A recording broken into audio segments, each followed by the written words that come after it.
علامہ قرطبی فضائل کے متعدد روایات راخ یو دا فضائل دے صورتنا دا دے چھ معادل دے سلسل قرآن سلام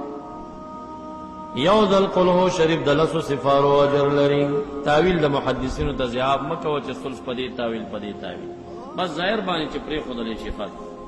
قول والا دلس سفارو اجر بملاوی گی دا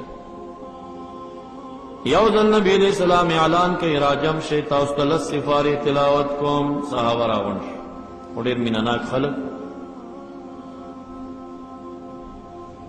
نو دا صورت اولس تکور تلاڑ صحابہ ڈیر بادہ بن اس خودی کے مقتدیانو تیوی چی لکا تقریر دا تکوما دسی خبر کوما بیاو ترانغ لے ولی رانغ لے سچل لے نا آگئی ڈیر بادہ آئی اس دام ورطن ہوئی چی خانو تاخو تلاوت ہونا کتا خو بیا لاری اپوس سک نشی کرو خودی خپلو کی ہوئی چی دابو ولی کورتا تلی سو کوئی کی دیش وحی بنازلی گی سا خدمت بی سا مسئلہ بی طول جماعت ڈک دے ناس نبی علیہ السلام کڑکئی نا سر راخ کارکا سنگ جمع شوی ہے سبتا سویل چی لس سفارو تلاوت بکی گی منتظریو پیما قلہو شریف تلاوت در تکڑ دے او ما تا پا یقین سر معلوم دا چی یوزل تلاوت دا دی صورت دلسو سفارو اجر لری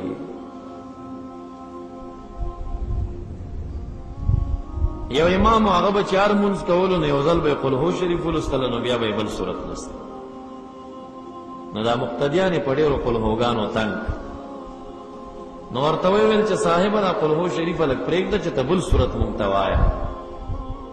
نو امام سے خو صحابہ کرامو خو امامت کو خو سر ساید سرمن خو ناخستی کر نو آغیو بز امامت نکو ولی ایچتا سو بس ما بانی ترازو نکو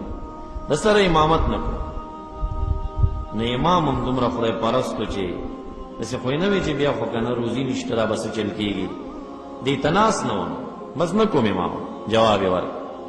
مقتدیان ہم دمرا دیندار خلقو ای پویشو چی مون کی اقرأ او اعلم ددن بل نشتا ویننا خیر غیزا چی سنگ تلاوت کے کوا خو بس جماعت مپرے بے من شروع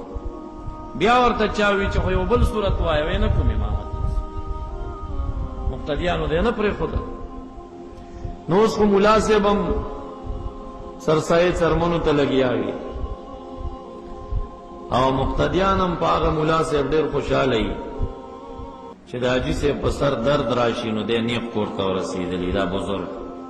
کشف وته کی چې ورشي حاجی سے مانزه کی میں در تکتل دا طبیعت دے خنو ماوی چی لگتا پوسی ہوکا مکر اے رضا خوایم محمود علیسی رحمت اللہ علیہ دالی کلی دی حدیث پیش کئی چی سوک مالدار تا پاس دل دا دنیاوی تم دا پارا چی سنگ ورطا دا قیام اوکا پدری سی ایمان کی یوی سی ایمان تینا لارش دوی سی ایمان لارش یوی سپاتیش چی دویم دل ورطا پاسی دا غی وی سی دری سی شی ادوتی نلالی شی و پاتیش چی دریم دل ورطا پاسی گی غی وی سی چی پاتی دا غدری سی شی اغتی ندولالی شی و پاتیش سڑے دا ورد شل کرتی مالدار تا پاسی گی نو دی مولا کی و ایمان سا پاتیش حدیث شریف کی راضی صحابہ تا پوچھ گئی چی دا علم و پسز آئی عاشی یا رسول اللہ پسب ورکشی ای بالتمع علماء کے بتمع پیداش نو اس کو مقتدیان ہم دسی مناسب تڑیر خوشحالی گی چی مڑے وشی پندل لش پیلتے اجرہ کے ناس تے زمان دا مقتدیان چیز الحمدللہ دا دیر عقیدوی خلق خو یو نمکس دسی پس شاوی یرا دیر خو استاج دیری خو پا مڑی جواندی نا کوئی نا خبر ہے نو علکہ جنازہ میں در تکڑی دا ولی نا کوئی گم پا مڑی جواندی دعا تا درغل مولی نا کوئی گم پا مڑی جواندی ابل مناسب دریو رزی مونگ تناس کی تناس نہیں نانو دا شینا خو نشن کون نو بکار لرم روزگار بلرم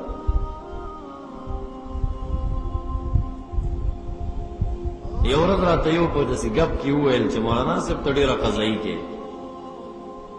مائی دا سی ہو گئی جدا دا مقتدین راونشی صحیح دا چی کم در کے دیر شیخی اگر اثر شرطو لگوئی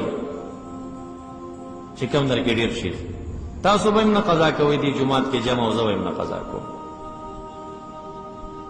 او چې نه تاسو درې منځونه بار ځئ او دوه ما پسې کوئ ما ته وایي چې ملا صاحب موږي غونې به ما ته ناست دی نو دا خو بیا بې انصافي شوه که ته روزګار پسې ځي خپل حلاله روزي ګټې خیر دی جمعات پرېږده زه به نه ګټم دا روزي خو بیا هم الحمدلله زما د محلې والا طالبانو ته پته لګي دا ډېر ښه خلک میاشتې زه ترېنه لاړ شم دی غرض نه بل امام داسې نه شي کولی 5 ورځې دی جمع ورنه کړي بیا به یې شړلی 2 میاشتې لاړ شم 4 میاشتې م تلی یم ترېنه یو ځای چې بیا رالم مغه مقتدیان په مینه میلاوېږي ولې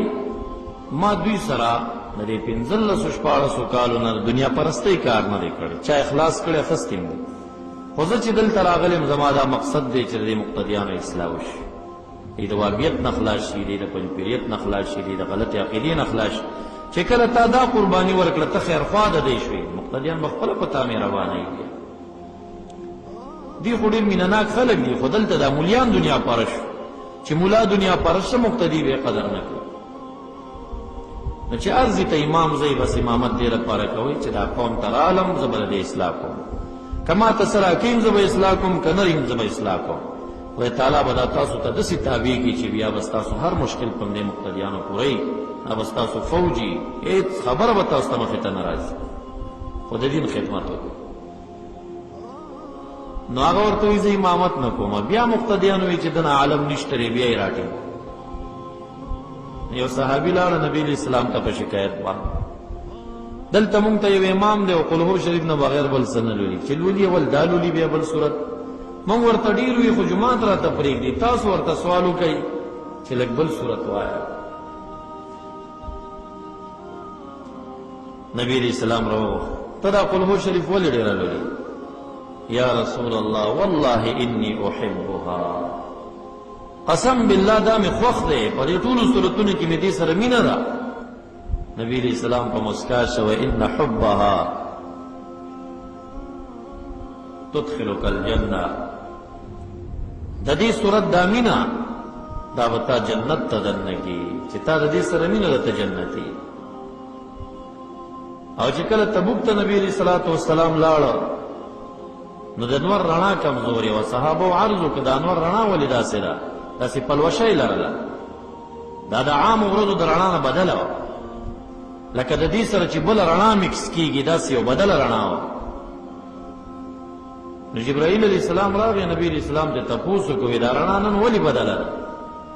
وی دا مدینه منوره کې ستا یو صحابي وفات شو او د هغه جنازې ته دومره فرشتې رالي چې دا فضا ټوله د فرشتو وزرو نیولې ده وی د څه عمل کولو چې دومره فرشتې جنازې ته راغلي وی د قل هو شریف تلاوت ډېر زیات کول همیشه به یې رالوسته بیا نبی علیه السلام ارمان وکړه چې کاش زه مدینه منوره کې وی ما یې جنازه کړې وي خدای تعالی ورته دا ځمکه راغونډه کړه په 2-3 قدمه کې راورسېده مدینې منورې ته جنازه یې وکړه او واپس ورسېده